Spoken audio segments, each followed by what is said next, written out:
देखेगी नहीं, क्योंकि इतने सारे लोग हैं, इतने मंत्री जंत्री खंत्री खड़े हैं, इतनी सेवा में लोग खड़े हैं, इतना पुष्प माला पहनाया जा रहा है, उनकी नजर हमारे और कैसे पड़ेगी? हजारों लोग का भीड़ है। एक साइड किनारे में एक दीवार से लिपट करके विदुर और विदुरानी दोनों खड़े थे, हाथ जोड़ करके। कृष्ण का रथ हजारों लोगों के बीच से आ रहा है। दुर्योधन ने माला पहनाया, सुस्वागतम, आपका बहुत बहुत स्वागत है, चलिए राजभवन चलिए। महाराज हजारों लोगों के बीच में गोविंद ने विदुर जी को देख लिया और विदुर जी से इशारे में कह दिया, चाचा अभी थोड़ी देर में आपके घर आ रहा हूं, मैं आपके घर आने वाला हूं। विदुर जी तो आश्चर्यचकित रह गए, रोने लगे, चिल्लाने लगे, हे गोविंद आपकी इतनी बड़ी कृपा। विदुरानी बिल्कुल प्रसन्न हो गई, अरे गोविंद ने कहा घर आने के लिए।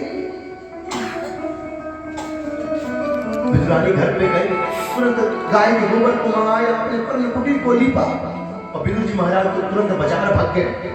चलो गोप का बाजार है, यहाँ पे जितने गोप है सबका बढ़िया बाजार था वहां पे। कहीं से जाकर के लड्डू पैक कराया, कहीं से बर्फी लिया, कहीं से खोआ बढ़िया बनवाया, कहीं से मक्खन लिया, कहीं से मिश्री लिया। गोविंद आज हमारे घर आने वाले उनको क्या खिलाऊंगा?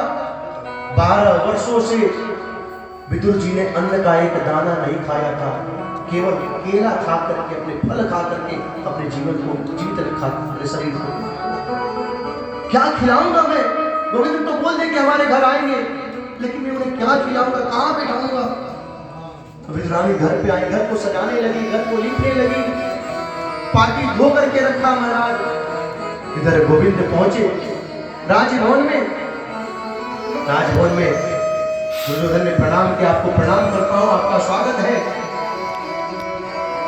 आशीर्वाद दिया गोविंद ने, किस कारण से आप पधारे हैं?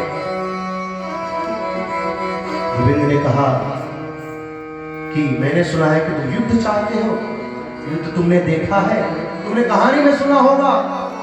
जब तुम्हें नींद नहीं आती होगी, तुम्हारी माता तुम्हारी दादी तुम्हें सुना रही होगी, उस वक्त कहानी में सुनाया हुआ युद्ध ऐसे होता है, युद्ध बहुत भयंकर होता है, कोई नहीं बच पाएगा, हजारों माताएं विधवा हो जाएंगी, लाखों लाख बच्चे अनाथ हो जाएंगे। तुमने सोचा है? मेरी बात मानो, आधा राज्य नहीं दे सकते, कम से कम 5 गांव को पांडवों को दे दो। दुर्योधन तुरंत खड़ा हुआ, बोला गोविंद आप शांति दूत बनकर के आए हैं, ये आपका भाषा ठीक नहीं है। 5 गांव की बात क्यों करते हो? मैं एक सुई का नोक तक नहीं दूंगा। राष्ट्र तुरंत हाथ को दबाया, अरे क्या करते हो, पागल हो? अरे शांति दूत बनकर के आया, अभी चाहे कुछ भी कर सकता है। तुरंत हंसने लगा, अरे महाराज मैं तो मजाक कर रहा था, गलती हुई हमसे, मैं हंसी कर रहा था आपसे। अरे आपकी जो इच्छा हो वो करो, मैं चाहता हूं आपके जब आने की खबर माता ने सुना, मेरी माँ ने 56 भोग बनाया है, आप कृपा करके पहले चल के भोजन पाए। विदुर जी भी उसी सभा में आकर खड़े थे, किनारे खड़े थे।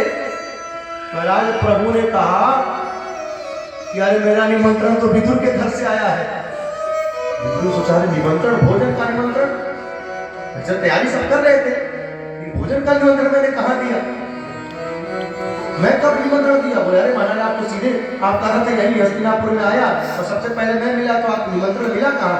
बोले सबसे पहले विदुर जी का, जब विदुर जी ने सुना कि मैं हस्तिनापुर आने वाला हूँ, तो अपने घर से चिट्ठी लिख करके विदुर जी ने भेजा था कि जब आना तो पहला प्रसाद मेरे यहाँ ही पाना करके। महाराज विदुर जी को आश्चर्यचकित करके दौड़े दौड़े भागे, चलो अब घर चला गया, और कुछ व्यवस्था करना पड़ेगा भोजन के लिए। फिर से बाजार गए महाराज। इधर गोविंद तुरंत हस्तिनापुर के राज से निकले, बोले जो होना होगा वो होगा, युद्ध होना होगा तो युद्ध ही होगा, और सीधा विदुरानी के घर पे पहुंच गए। महाराज विदुरानी स्नान कर रही थी, गोविंद ने दरवाजा खटखटाया, अरे विदुर जी महाराज कहाँ है? विदुरानी ने दरवाजा खोला, स्नान करके वैसे महाराज गोविंद के सामने खड़े हो गई। ठाकुर जी ने अपने काली खमरिया उनको दिया है, उसको ओढ़ा है, आंगन में लेकर के गई, गोविंद आप पधारो, बहुत बड़ी कृपा, हमने तो सोचा नहीं था कि आपका दर्शन होगा।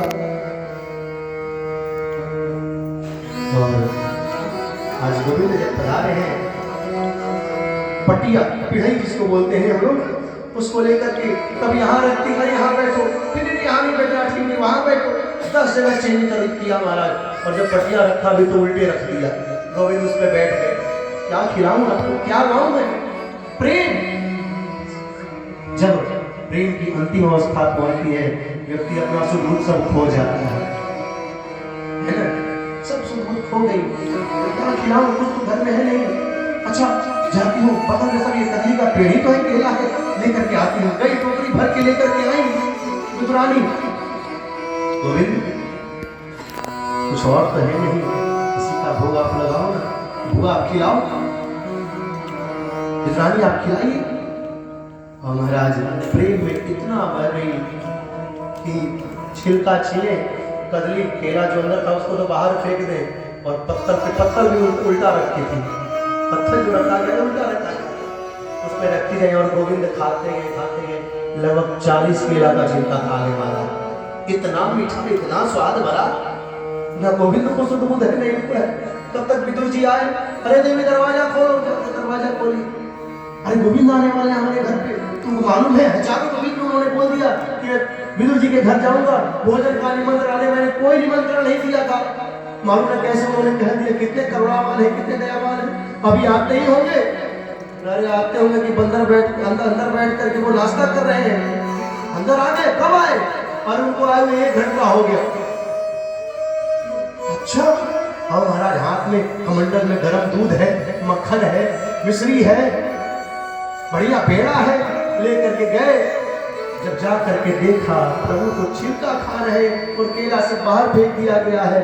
अरे अरे पागल, ये तुमने क्या किया विदुरानी? तब ध्यान है, अरे ये क्या हो गया? मुझे तो बिल्कुल ज्ञान ही नहीं था कि मैं क्या कर रही थी। महाराज गोविंद ने कहा, विदुर जी ने कहा, प्रभु आप बाजार से इतना मोवा लेके आए, पेड़ा लेके आए, इसका भोग लगाओ ना।